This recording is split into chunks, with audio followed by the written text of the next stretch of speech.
الحمد لله رب العالمين والصلاة والسلام على نبيه الكريم وعلى آله وصحابه والأئمة المحدثين أما بعد فإن أصدق الحديث كتاب الله وخير الهدي هدي محمد صلى الله عليه وسلم وشر الأمور محدثاتها وكل محدثة بدعة وكل بدعة ضلالة وكل ضلالة في النار.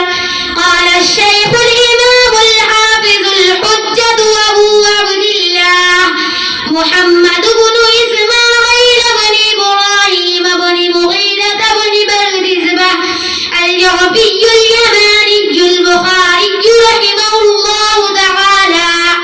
باب كيف كان بدء الوحي إلى رسول الله صلى الله عليه وسلم وقول الله عز وجل إنا أوحينا إليك كما أوحينا إلى نوح والنبيين من بعده وقول الله عز وجل إنا أوحينا إليك كما أوحينا إلى نوح والنبيين من بعده.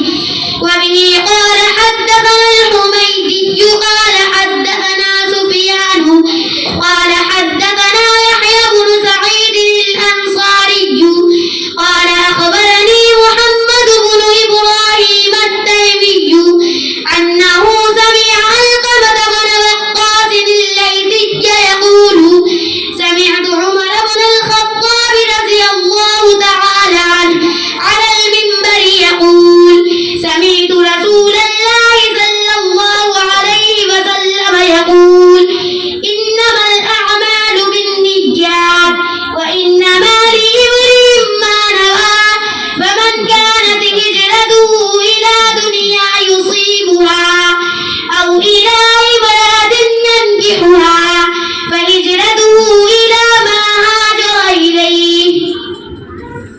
بسم الله الرحمن الرحيم. وبه قال حدثنا الحميدي قال حدثنا سفيان قال حدثنا يحيى بن سعيد الأنصاري قال أخبرني محمد بن إبراهيم التيمي أنه سمع علقمة بن وقاص الليثي يقول سمعت عمر بن الخطاب رضي الله تعالى عنه على المنبر يقول سمعت رسول الله صلى الله عليه وسلم يقول إنما الأعمال بالنيات وإنما لامرئ ما نوى فمن كانت هجرته إلى دنيا يصيبها أو إلى امرأة ينكحها فهجرته إلى ما هاجر إليه.